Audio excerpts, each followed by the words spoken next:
آپ سب کی سلامتی ہو۔ بہت بہت شکریہ کہ آپ نے بائبل اسٹڈی میں آنے کے لیے وقت نکالا۔ ہم دعا کریں، خداوند تیری شکر گزاری کہ تو نے ہمیں اپنی حضوری میں کلام سیکھنے کے لیے فراہم کیا۔ تیری شکر گزاری کرتے ہیں تیرے کلام کی ابدی باتوں کے لیے۔ ہم تجھے گہرے طور پر جاننا چاہتے ہیں، ایسا کہ ہمارا تیرے ساتھ شخصی تعلق اور رابطہ قائم ہو جائے۔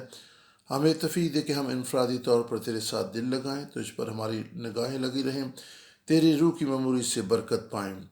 ہم یسوع کے نام سے یہ دعا مانگتے ہیں، آمین۔ آج پاک ازدواج کے زیر عنوان ہم خدا کے کلام کی گہری باتوں کو سیکھنے والے ہیں۔ آج کا مطالعہ مخلصی کی تاریخ کے سلسلہ کی 7ویں کتاب پر مبنی ہے۔ 7واں حکم جس میں یوں لکھا ہے تو زنا نہ کرنا، یہ خروج 20 باب 14 آیت اور پھر استثنا 5 باب 18 آیت میں بھی درج ہے۔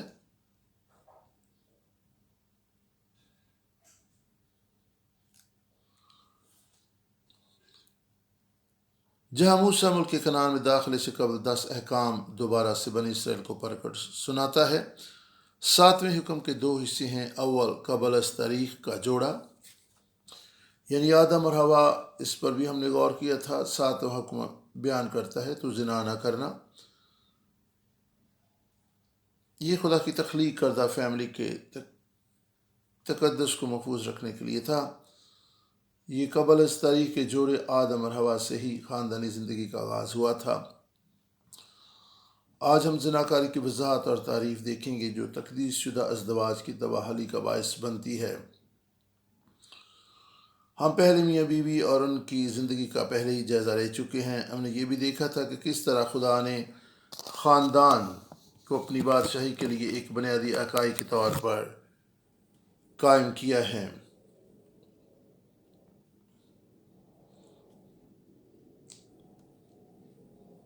اس لیے 7واں حکم ہمیں خاندان کی عظمت اور وقار کے بارے میں سکھاتا ہے، جس کا آغاز رشتہ ازدواج کے بندھن سے شروع ہوتا ہے۔ چونکہ ہمارا خاندان عہد ساز جماعت کی بنیادی اکائی ہے، اس لیے خاندان کو پاک ہونا چاہیے۔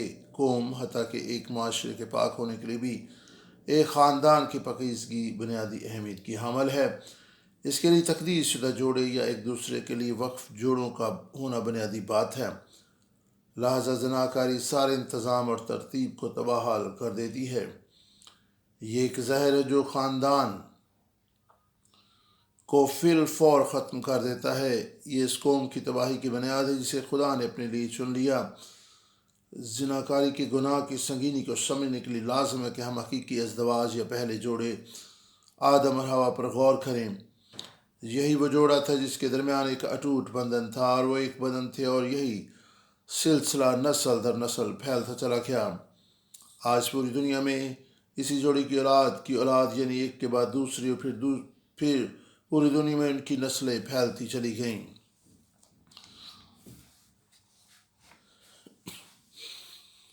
ہم نے پیدائش کی کتاب میں 2 باب 24 آیت میں دیکھا تھا، وہ بطور میاں بیوی ایک بندھن میں بندھ کر ایک جسم ہوئے۔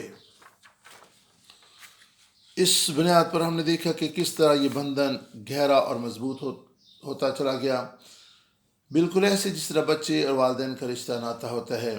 کسی کا جیون ساتھی اس کا قریبی اور گہرا ترین دوست اور ہم سفر ہوتا ہے۔ اس لیے زمین پر ازدواج کا تعلق اور رشتہ دنیا کے کسی بھی رشتے ناطے سے زیادہ گہرا اور قریبی رشتہ ہوتا ہے۔ دوسری بات، ازدواج کے بندھن میں بندھ جانے کے بعد میاں بیوی 2 نہیں بلکہ ایک ہوتے ہیں۔ ازدواج میں مرد و زن ایک جسم ہوتے ہیں۔ پیدائش کے مذکورہ حوالہ میں ہم نے دیکھا کہ اس طرح افسیوں 5 باب 31 آیت میں بھی ہم اس بات کو دیکھ چکے ہیں۔ ایک جسم ہونے کا معنی ہے ایک شخصیت ہونا۔ خدا کی نظر میں میاں بیوی ایک ہو جاتے ہیں، ایک شخصیت بن جاتے ہیں۔ اس کا معنی ہے کہ جو کچھ شوہر کر رہا ہوتا ہے بیوی بھی وہی کر رہی ہوتی ہے۔ خدا کی نظر میں ایسے ہی ہے، جیسے کوئی بیوی کچھ کر رہی ہے تو اس کا شوہر بھی اس کام میں شامل ہوتا ہے، کیونکہ وہ خدا کی نظر میں ایک شخصیت ہوتے ہیں، نہ کہ 2۔ پہلے جوڑے کے تعلق سے ایک اور بات یہ بھی ہے کہ وہ دونوں ننگے تھے مگر شرماتے نہ تھے۔ یہ ان کے رشتے اور تعلق کی گہرائی تھی۔ ہم مختصر طور پر جائزہ لے چکے کہ شرمندگی غیر فطری عمل ہے، لیکن یہ آدم اور حوا کے تعلق میں شامل ہونے کے باوجود ان کے لیے کوئی مسئلہ نہیں تھا۔ یہ غیر مستحکم ذہنی حالت ہوتی ہے جس سے پاکیزگی کا عنصر ختم ہو جاتا ہے۔ ہم کس طرح پاکیزگی کھو دیتے ہیں؟ جب ہم خدا کے کلام کو بھول کر گناہ کرنے لگتے ہیں تو پاکیزگی جاتی رہتی ہے۔ جب عورت نے اپنے شوہر سے الگ ہو کر اس کی آواز کو چھوڑ کر کسی اور کی آواز پر کان لگایا تو یہ ازدواج شکست و ریش کا شکار ہو گیا۔ اس بندھن میں دراڑ پیدا ہونا شروع ہو گئی، اور وہ ننگا پن جو ان کے رشتے میں پہلے سے موجود تھا اور کوئی مسئلہ نہیں تھا، اچانک سے ان کے لیے شرمندگی کا باعث ہونے لگا۔ ہم اس بات کا جائزہ لے چکے ہیں کہ کس طرح خدا کی مخلصی کی تاریخ کا منصوبہ اس کی بادشاہی کی وسعت اور قیام کے لیے تقدیس شدہ ازدواج یا مخصوص شدہ جوڑوں کے وسیلہ سے پائے تکمیل کو پہنچتا ہے۔ آج ہم دیکھیں کہ کس طرح زنا کار تقدیس شدہ ازدواج کی بربادی کا سبب بنتا ہے۔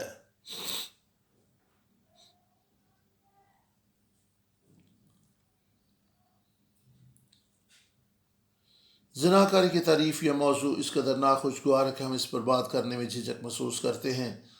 میری دعا کہ خدا کے فضل سے ہم زناکاری کا جائزہ لیتے ہوئے خدا کے دل پر غور کر سکیں۔ زناکاری سے مراد قبل ازدواج ناجائز تعلقات، ناجائز جنسی تعلقات ہیں۔ یہ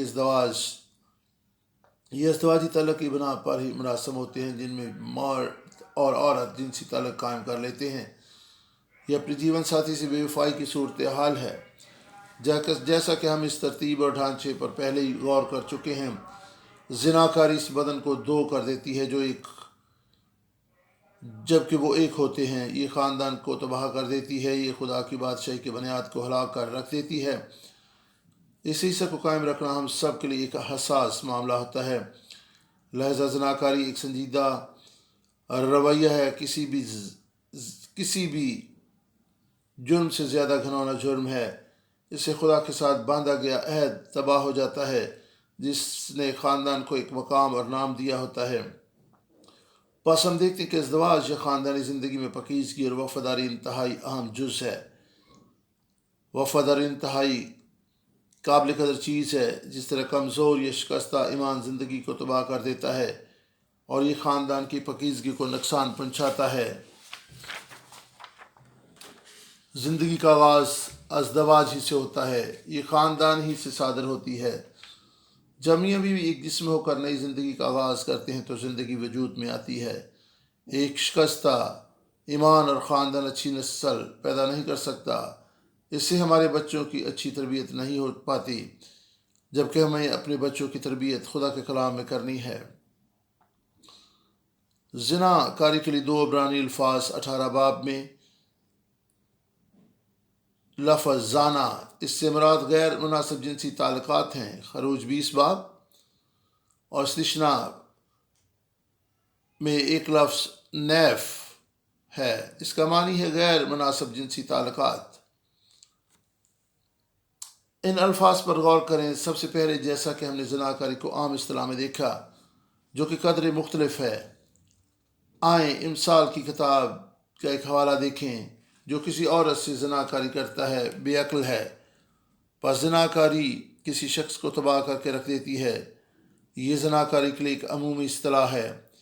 یہ اس لفظ کا ایک اور معنی بھی ہے جو بت پرستی کا مفہوم دیتا ہے۔ روحانی زناکاری ہوتی ہے۔ بنی اسرائیل کے عہد کی بت پرستی۔ ہمیں اپنے وجود کی ترتیب اور انتظام کو کمتر نہیں سمجھنا۔ ہم صرف گوشت پوشت کے بنے ہوئے نہیں ہیں، ہم روح بدن اور جان کا مرکب ہیں۔ جسمانی زناکاری بھی ہوتی ہے اور روحانی زناکاری بھی، اور اس کا خمیازہ بہت ہی ہولناک ہوتا ہے۔ ہم 2 آیات کو دیکھیں گے، یرمیہ 3 باب 6 اور 9، اور پھر اس کے بعد ہوشیہ 4 باب 13 سے 14 آیت تک روحانی زناکاری کی کیا تعریف ہے۔ اس آیت کی بنیاد پر ہم کہہ سکتے ہیں کہ خدا سے الگ ہونا زنا روحانی زناکاری ہے۔ اور ہوشیہ کی کتاب بیان کرتی ہے کہ میرے لوگ لکڑی کے بتوں کے ساتھ شامل ہوتے ہیں۔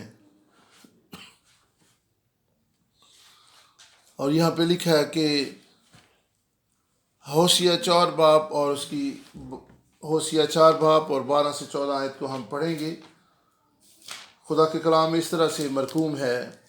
ہوشیہ 4 باب 12 سے 14 آیت خدا کا کلام بیان کرتا ہے، میرے لوگ اپنے کاٹ کے پتلے سے سوال کرتے ہیں، ان کا لٹ ان کو جواب دیتا ہے، کیونکہ بدکاری کے روح نے ان کو گمراہ کیا اور اپنی خدا کی پناہ کو چھوڑ کر بدکاری کرتے ہیں۔ پہاڑوں کی چوٹیوں پر وہ قربانیاں گزرانتے ہیں، اور ٹیلوں پر اور بلوت اور چنار اور بتم کے نیچے بخور جلاتے ہیں، کیونکہ ان کا سایہ اچھا ہے۔ یرمیہ 3 باب اور اس کی 6 سے 9 آیت کو بھی ہم پڑھیں گے۔ یرمیہ 3 باب 6 سے 9 آیت میں خدا کا کلام یوں بیان کرتا ہے،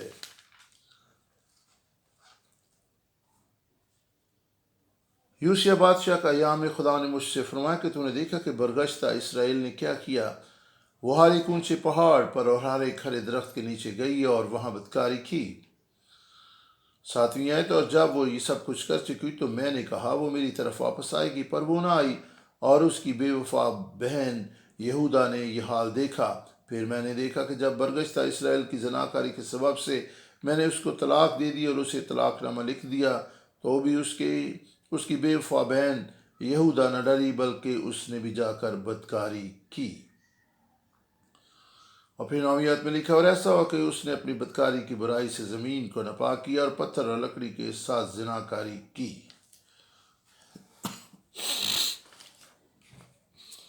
بنی اسرائیل کے تعلق سے یہی کچھ خدا کہہ رہا ہے۔ یہ کس قدر گہری بات تھی۔ ہم اگر اس دنیا کی آلودگی کی بات کرتے ہیں جہاں پر ہم زندگی بسر کرتے ہیں، لیکن خدا کی نظر میں ہماری زندگیوں میں پائی جانے والی آلودگی زیادہ قابل غور ہے۔ یہ خدا کے خلاف زناکاری ہے۔ جب ہم خدا سے منہ موڑ لیتے ہیں، یہی کچھ تو سونے کے بچڑے کے معاملے میں ہوا تھا۔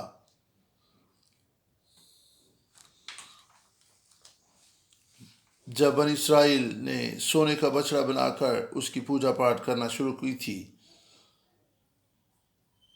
اور خروج 32 باب میں ہم اس حوالہ کو پڑھیں۔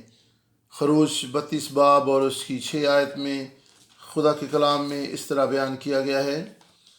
خروج 32 باب اور اس کی 6 آیت سے ہم پڑھیں گے۔ خدا کے کلام میں لکھا ہے، اور دوسرے دن صبح سویرے اٹھ کر انہوں نے قربانیاں چڑھائیں اور سلامتی کی قربانیاں گزرانی۔ پھر ان لوگوں نے بیٹھ کر کھایا پیا اور اٹھ کر کھیل کود میں لگ گئے۔ جب انہوں نے سونے کا بچڑا بنایا تو اس کے لیے وہ اچھلنے کودنے لگے اور قربانیاں گزارنے لگے۔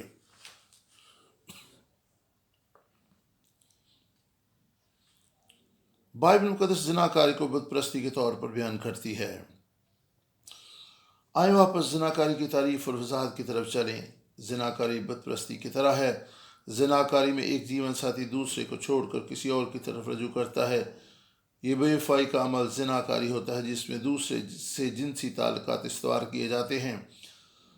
بس اگر خدا کے ساتھ اپنے تعلق کی بات کی جائے تو خدا کہتا ہے، میں تمہارا شوہر ہوں اور تم میری بیوی یعنی جب ہم اپنے شوہر خدا سے الگ ہوتے ہیں تو یہ روحانی زناکاری ہوتی ہے۔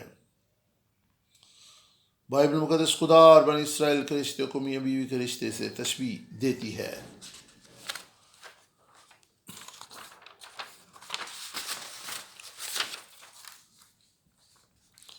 لفظ عہد کے سبب سے، کیونکہ عہد کا رشتہ اور تعلق بہت ہی گہرا ہے۔ یہ مقدس اور مخلص رشتہ ہوتا ہے، بالکل رشتہ ازدواج کی طرح۔ بائبل مقدس میں پہلا ازدواجی رشتہ ہمیں نظر آتا ہے جو آدم اور حوا کے درمیان قائم ہوا، اور یہ رشتہ خون کے وسیلہ سے باندھا گیا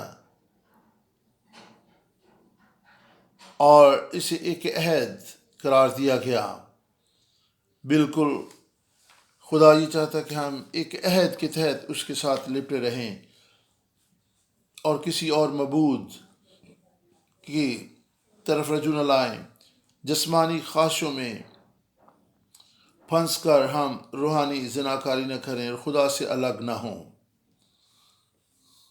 خروج 24 باب اور 8 آیت میں خدا کے کلام میں اس طرح سے لکھا ہے، خروج 24 باب اور 8 آیت سے خدا کے کلام میں سے ہم پڑھیں گے۔ تب موسیٰ نے اس خون کو لے کر لوگوں پر چھڑکا اور کہا، دیکھو یہ اس عہد کا خون ہے جو خدا نے ان سب باتوں کے بارے میں تمہارے ساتھ باندھا ہے۔ جس طرح شادی میں عہد باندھا جاتا ہے، اس طرح خدا اور اس کے لوگوں کے درمیان بھی خون سے عہد باندھا گیا۔ ہمارے ازدواج میں ہم حلف اٹھاتے ہیں، موت تک کوئی چیز ہمیں جدا نہ کرے گی۔ اگر آپ تصور کر سکیں کہ یہ عہد کس قدر مضبوط ہے، اگر انسان خدا کے ساتھ عہد باندھے تو وہ جان دینے تک وفادار رہے۔ تصور کریں خدا کے ساتھ ہمارا رشتہ اور تعلق کس قدر گہرا اور مضبوط ہے، موت بھی ہمیں جدا نہ کرنے پائے۔ خدا کے ساتھ اپنے رشتے اور تعلق کا یہ ڈایاگرام میں نے بنایا ہے۔ عہد کے خون کے سبب سے یہ خدا کے ساتھ عہد ہے۔ یہ خدا اور انسان کے درمیان ایک رشتہ اور تعلق ہے۔ یہ رشتہ اور تعلق ازدواجی زندگی کو پیش کرتا ہے، کیونکہ اس طرح سے خدا کے لوگ اس کے ساتھ ایک عہد اور رشتے میں بن جاتے ہیں۔ کیا یہ سب کچھ قدیم اسرائیل کے تعلق ہی سے تھا؟ یاد رکھیں، ہم نے بھی مسیح یسوع کے وسیلہ سے خدا کے ساتھ ایسا عہد باندھا ہے۔ یہ پہلے عہد کے بارے میں تھا جو بکری یا بیل کے خون سے باندھا گیا تھا۔ کس طرح خدا کے بیٹے کا خون مؤثر ہو سکتا ہے؟ لوکا 22 باب اور اس کی 20 آیت کو بھی ہم دیکھیں گے۔ خدا کے کلام میں نئے عہد نامہ میں لوکا کی معرفت لکھی گئی انجیل اور اس کے 22 باب کو ہم دیکھیں گے۔ 22 باب لوکا اور اس کی ہم 20ویں آیت کو پڑھیں گے۔ خدا کے کلام میں لوکا 22 باب اور اس کی 20ویں آیت میں خدا کا کلام اس طرح سے بیان کرتا ہے، اور اس طرح کھانے کے بعد پیالہ یہ کہہ کر دیا کہ یہ پیالہ میرے اس خون میں عہد ہے جو تمہارے واسطے بہایا جاتا ہے۔ میرا خون، یعنی یسوع نے خون کے وسیلہ سے اپنے لوگوں کے ساتھ عہد باندھا۔ اسرائیل بتوں کی پوجا کرتے تھے، انہوں نے خدا سے اپنا رخ موڑ کر بتوں کی پوجا کی طرف دھیان دیا۔ یہ خدا کے خلاف بت پرستی یا روحانی زناکاری تھی۔ بائبل مقدس میں ہم کئی ایک مقامات پر دیکھتے ہیں۔ حزقیل 16 باب اور اس کی 18 آیت کو بھی ہم پڑھیں گے۔ حزقیل 16 باب اور اس کی 18 آیت میں خدا کا کلام اس طرح سے بیان کرتا ہے۔ حزقیل کی کتاب 16 باب اور 8 آیت، پھر میں نے تیری طرف گزر کیا اور تجھ پر نظر کی، اور کیا دیکھتا ہوں کہ تو عشق انگیز عمر کو پہنچ گئی ہے۔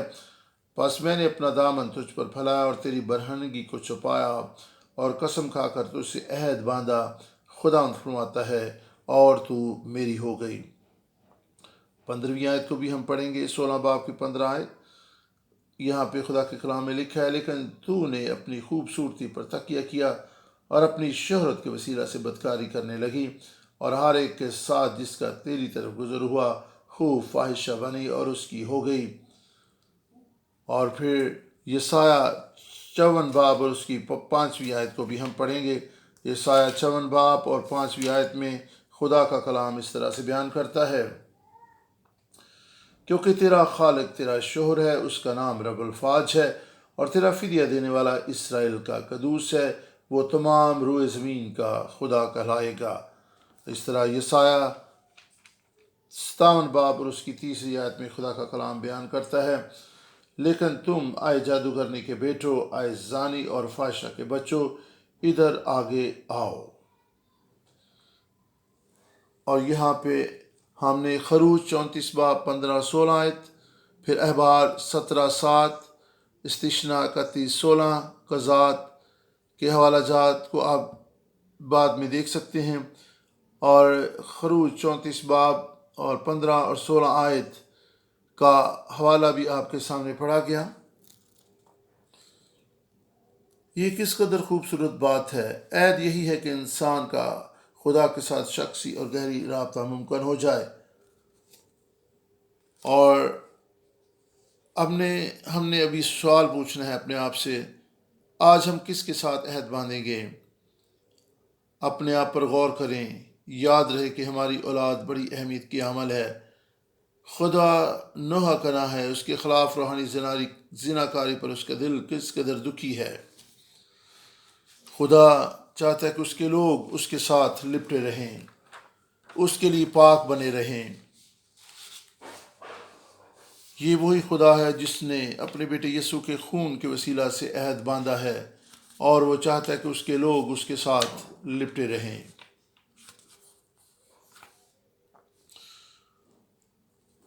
اور خدا کا دل دکھی ہوتا ہے۔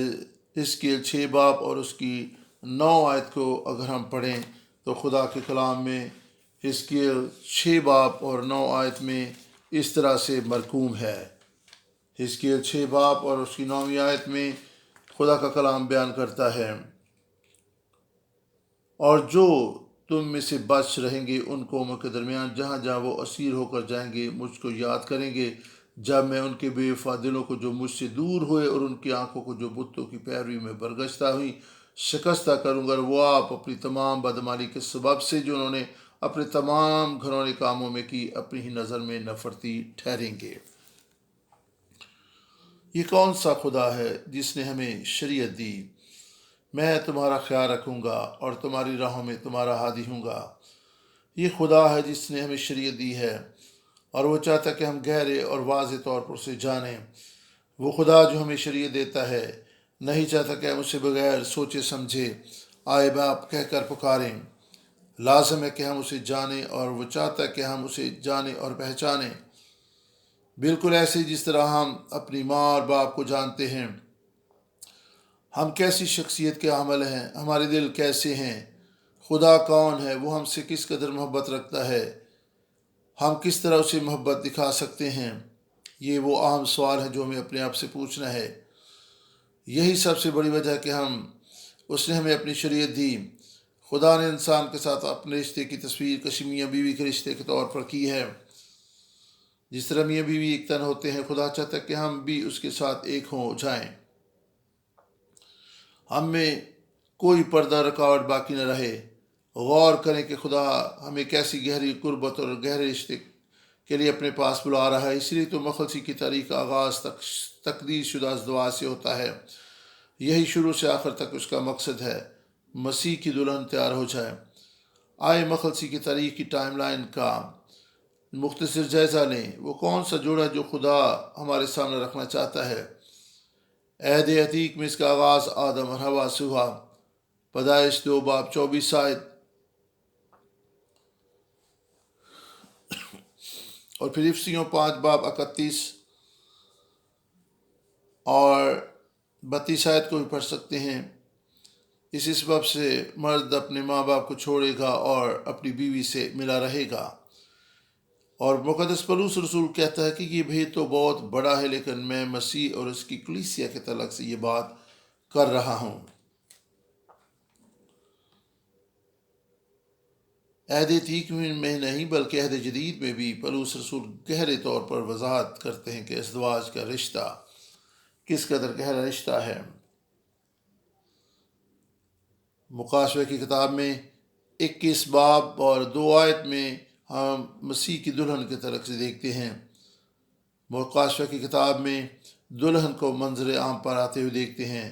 پہلا جوڑا یعنی آدم اور حوا مسیح اور کلیسیا کے درمیان رشتے کا عکس تھا۔ آخر زمانہ میں ایسا ہی ہوگا، مسیح اور کلیسیا ایک ہو جائے گی۔ مکاشوہ 21 باب 9 اور 10 آیت، اور یہاں پر برے کی دلہن کا ذکر یہاں پہ موجود ہے۔ اور پھر آپ مکاشوہ 17 باب 18 آیت کو بھی دیکھ سکتے ہیں۔ پیارے بھائیو بہنوں، ہمیں جاننا ہوگا کہ اخیر زمانہ میں 2 عورتیں یا 2 مقامات یہ برہ کی بیوی ہیں۔ اس کے برعکس ایک اور عورت بھی ہے، یہ بڑی قصبی ہے۔ مکاشوہ 17 باب پہلی آیت پھر وہ وضاحت کرتا ہے کہ یہ قصبی کون ہے۔ اس کے بعد 5 آیت، اور اس کے ماتھے پر ایک نام لکھا تھا، ایک بھید۔ افسیوں 5 باب کی طرح پولس رسول جہاں پر لکھتے ہیں، یہاں پر مسیح یسوع کی دلہن کا حوالہ دیا جا رہا ہے۔ یہاں پر ایک بڑا بھید ہے جو کہ ایک بڑی کسبی ہے، اس کے ماتھے پر نام لکھا ہوا تھا بابل، وہ بڑا شہر بابل، وہ کسبیوں کی ماں ہے، زمین کی مکروہات۔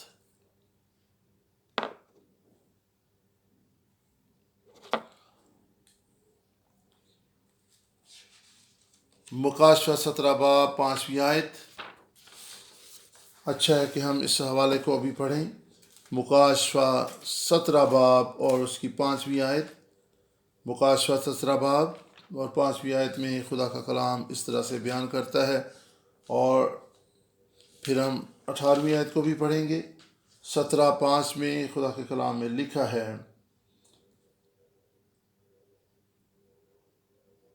اور اس کے ماتھے پر یہ نام لکھا ہوا تھا راز، بڑا شہر بابل، قصبے اور زمین کی مکروہات کی ماں۔ اور پھر 18 آیت کو بھی ہم پڑھتے ہیں۔ خدا کے کلام میں اس طرح سے لکھا ہے، اور وہ عورت جسے تو نے دیکھا وہ بڑا شہر ہے جو زمین کے بادشاہوں پر حکومت کرتا ہے۔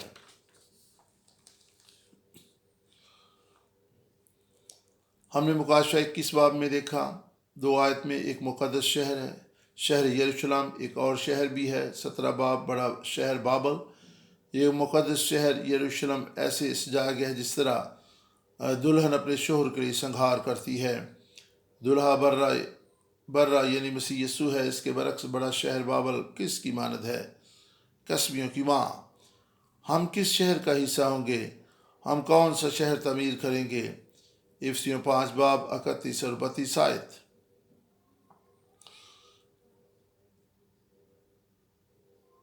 افسیوں 5 باب اور 31 اور 32 آیت کو ہم پڑھیں گے۔ افسیوں 5 باب اور 31 اور 32 آیت میں خدا کا کلام اس طرح سے بیان کرتا ہے، خدا کے کلام میں لکھا ہے، اسی سبب سے آدمی باپ سے اور ماں سے جدا ہو کر اپنی بیوی کے ساتھ رہے گا، اور وہ دونوں ایک جسم ہوں گے۔ یہ بھید تو بڑا ہے، لیکن میں مسیح اور کلیسے کی بابت کہتا ہوں۔ اور افسیوں 5 باب 28 اور سے 30 آیت تک بھی ہم پڑھتے ہیں۔ 28 آیت سے، اس طرح شوہروں کو لازم ہے کہ اپنی بیویوں سے اپنے بدن کی مانند محبت رکھیں۔ جو اپنی بیوی سے محبت رکھتا ہے وہ اپنے آپ سے محبت رکھتا ہے، کیونکہ کبھی کسی نے اپنے جسم سے دشمنی نہیں کی، بلکہ اس کو پالتا ہے اور پرورش کرتا ہے، جیسے مسیح کلیسیا کو۔ اس لیے ہم اس کے بدن کے عضو ہیں۔ اسی سبب سے آدمی باپ سے اور ماں سے جدا ہو کر اپنی بیوی کے ساتھ رہے گا، اور وہ دونوں ایک تن ہوں گے۔ غور کریں، ہو سکتا ہے کہ ہم اپنے چہرے کے خد و خال سے مطمئن نہ ہوں، لیکن پھر بھی اپنے بدن سے نفرت تو نہیں کرتے۔ ہم ہمیشہ اس بدن کی دیکھ بھال کرتے ہیں۔ پولس رسول یہ کہہ رہا ہے کہ ہم اپنی بیویوں سے محبت رکھیں، لیکن نقطہ یہ ہے کہ جس طرح مسیح نے بھی کلیسیا سے محبت رکھی یا محبت کرتا ہے، مسیح نے اپنی بدن کی طرح کلیسیا سے محبت رکھی، کیونکہ ہم اس کے بدن کے اعضاء ہیں۔ ہم بے وفا اور فانی انسان ہیں۔ مسیح یسوع نے ہمیں اپنی دلہن ہونے کے لیے بلایا ہے۔ ہم اس کے لیے نیا یروشلم بن جائیں۔ ہم ایک بدن ہیں، وہ ہمارا سر ہے، ہم اس کا بدن ہیں، اور ہم جب کبھی بیمار ہوتے ہیں، ہم دکھ پاتے ہیں یا کسی پریشانی سے گزرتے ہیں، مسیح یسوع بھی ہمارے ساتھ دکھی اور پریشان ہوتا ہے، کیونکہ ہم اس کے بدن کے اعضاء ہیں۔ یسوع نے ہماری خاطر دکھ اٹھایا، حتیٰ کہ بخوشی اور رضا صلیب پر مر گیا۔ یسایہ 53 باب 4 آیت۔ یسوع نے ہمارے غموں کو برداشت کیا۔ لفظ غم دکھ سے متعلق ہے۔ عبرانی اس کے لیے لفظ کولی ہے، جس کا معنی ہے بیماری، روگ، اور ہمارے دکھ، غم اس نے اٹھا لیے۔ یسایہ 53 باب 4 آیت۔ کیونکہ ہم اس کے بدن کے اعضاء ہیں۔ پیارے بھائیوں اور بہنوں، اس کے بدن کی طرح پختگی اختیار کرتے چلے جائیں، کیونکہ ہم مسیح یسوع میں ایک ہیں۔ ہمیں ایک بدن ہونے کے لیے بلایا گیا ہے۔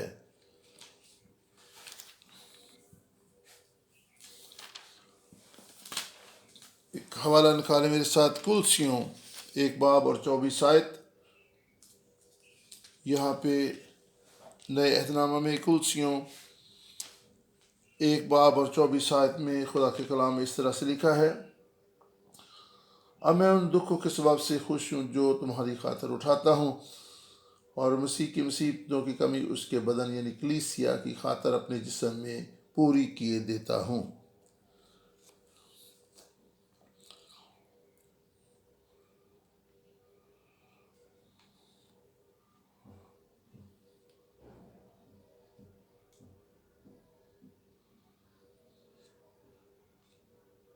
اس لیے تو ہم ایک بدن ہوتے ہوئے دکھ اٹھاتے ہیں، ہم عہد کا بدن ہوتے ہوئے ایک دوسرے کے دکھ اور غم میں شریک ہوتے ہیں۔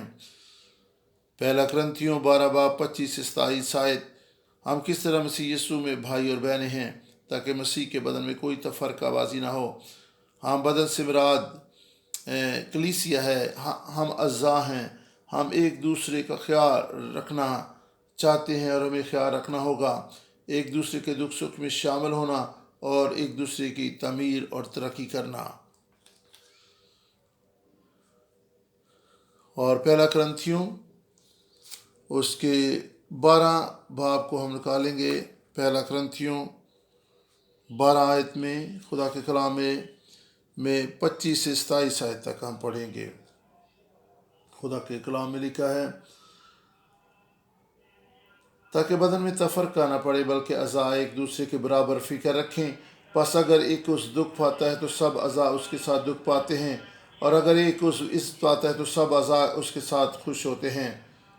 خدا کے کلام 27ویں آیت بیان کرتی، اس طرح تم مل کر مسیح کا بدن ہو اور فردن فردن اعضاء، اور خدا نے کلیسیا میں الگ الگ شخص مقرر کیے ہیں، لیکن بدن ایک ہے، اور ہم ہی وہ بدن ہیں جو مسیح یسوع کا بدن ہے، اور مسیح یسوع اس بدن کا سر ہے۔ ہم مسیح یسوع میں ایک بدن ہیں۔ جب بدن کا ایک عضو دکھ پاتا ہے تو سبھی اعضاء دکھ پاتے ہیں۔ جب ایک بدن کا ایک اعضاء خوش ہوتا ہے تو سبھی اعضاء خوشی محسوس کرتے ہیں۔ جب ہم خوش مطمئن ہوں تو دوسروں کو بھی اپنی خوشی اور اطمینان میں شامل کریں، دوسروں کی بہتری اور ترقی کا باعث ہوں۔ اس طرح سے نیا یروشلم تعمیر ہوگا، اسی طرح سے خدا کے لیے ایک مقدس شہر تعمیر ہوگا۔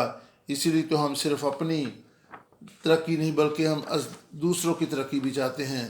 ہم ازدواج کی تقدیس کے طالب ہوتے ہیں، ہمارے گھر، کام کاج کی جگہ اور ہر وہ مقام جو خدا نے ہمیں دیا ہے اس میں پاکیزگی اور تقدیس کے طالب ہوں۔ بس بھائیو بہنوں، حاصل کلام یہ کہ ہم شہر تعمیر کریں گے، پر کون سا؟ یاد رکھیں، اپنے ازدواج کی تقدیس اور پاکیزگی کو مد نظر رکھیں، کیونکہ یہ اس قدر اہم ہے کہ کلیسیا کی تعمیر بھی اسی پر ہوتی ہے۔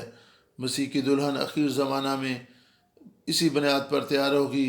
جب ہم اپنے آپ کو پاک اور مقدس رکھتے ہیں، ہم اپنے خدا کے لیے ایک پاک مقدس بنتے جاتے ہیں۔ یاد رکھیں، مخلصی کی طریقہ ایک بڑا حصہ پاکیزگی ہے۔ ہم نیا یروشلم تعمیر کریں گے۔ آئیں ایک اور حوالہ پڑھیں، افسیوں 2:21 آیت۔ خدا کے کلام میں سے افسیوں 2:21 آیت کو ہم پڑھیں گے۔ افسیوں 2:21 آیت میں خدا کا کلام اس طرح بیان کرتا ہے، اسی میں ہر ایک عمارت مل ملا کر خداوند میں ایک پاک مقدس بنتا جاتا ہے۔ اور پھر 22ویں آیت میں لکھا ہے، اور تم بھی اس میں باہم تعمیر کیے جاتے ہو تاکہ روح میں خدا کا مسکن بنو۔ آئے مل کر خدا کے لیے ابدی سکونت گاہ بنائیں اور اس کے لیے ایسے تیار ہوتے جائیں جس طرح دلہن اپنے شوہر کے لیے سنگار کرتی ہے۔ آئیں ہم دعا کے ساتھ آج کے سیشن کا اختتام کریں اور خداوند سے فضل اور توفیق چاہیں تاکہ ہم پاک زندگی بسر کر سکیں۔ خدا باپ، تیری شکر گزاری کرتے ہیں کہ تو نے ہمیں برکت دی تاکہ ہم 7ویں حکم کو سمجھ سکیں جو بیان کرتا ہے تو زنا نہ کرنا۔ آج ہم نے زناکاری کی تعریف اور وضاحت کو دیکھا ہے۔ سب سے بڑھ کر ہم نے دیکھا کہ بطور میاں بیوی ہمارے تیرے ساتھ تعلق اور رشتے کے تعلق سے یہ حکم کیا سکھاتا ہے۔ اے خدا باپ، جب ہم آمد ثانی کے وعدہ کی تکمیل کے منتظر ہیں، ہم دعا کرتے ہیں کہ توفیق دے کہ ہم مسیح کی محبت کے لیے مخلصی بخش کام کو یاد رکھیں جو ہمارے لیے سر انجام دیا گیا۔ تیری محبت کی شمع ہمیشہ ہمارے دلوں میں روشن رہے، تیری محبت ہماری زندگیوں میں تازہ رہے تاکہ ہم اس دنیا داری کی محبت سے الگ رہیں، تیرے لیے پاک اور مقدس زندگی بسر کریں۔ ہمارے ازدواج پاک ہوں تاکہ ہم تیرے لیے پاک مقدس بنتے چلے جائیں، تیرے بیٹے یسوع یعنی برے کی دلہن کے طور پر تیار ہو سکیں۔ آئے خداوند، تو ہمارا مخلصی دینے والا ہے، ہمارا شافی ہے، ہمارا نجات دہندہ ہے، اور ہم تیرے لیے زندہ رہیں، تیرے کلام، تیری محبت اور تیرے حکموں سے لپٹے رہیں۔ تو نے ہم سے محبت رکھی اور اپنا بدن ہمارے لیے قربان کر دیا۔ تو نے ہماری بیماری اور کمزوری کو اپنے اوپر لے لیا۔ خداوند، اگر کوئی ہمارے درمیان بیمار اور کمزور ہے تو اسے شفا دے، تیرا فضل ہمارے ساتھ ہو، اور تیری مار کھانے سے جو شفا ہمیں مل چکی ہے وہ کمزور بدنوں میں ظاہر ہو۔ تیرا شکر خداوند، زندہ ایمان کے لیے ہماری دعاؤں کو سن لے، کیونکہ ہم اپنی کسی نیکی اور خوبی کی بنیاد پر نہیں، بلکہ ہم یہ سب کچھ تیرے بیٹے اپنے خداوند یسوع مسیح ناصری کے پاک، مقدس اور جلالی نام سے یہ سب کچھ مانگتے اور پاتے ہیں۔ آمین۔ ہاللیلویا، ہاللیلویا، پریز جیسس۔ آئیں ساری عزت اور جلال خداوند کو دیں۔ آپ سب کا بہت بہت شکریہ کہ آپ بائبل اسٹڈی میں آنے کے لیے وقت نکالا۔ خداوند آپ سب کو برکت دے۔ آمین۔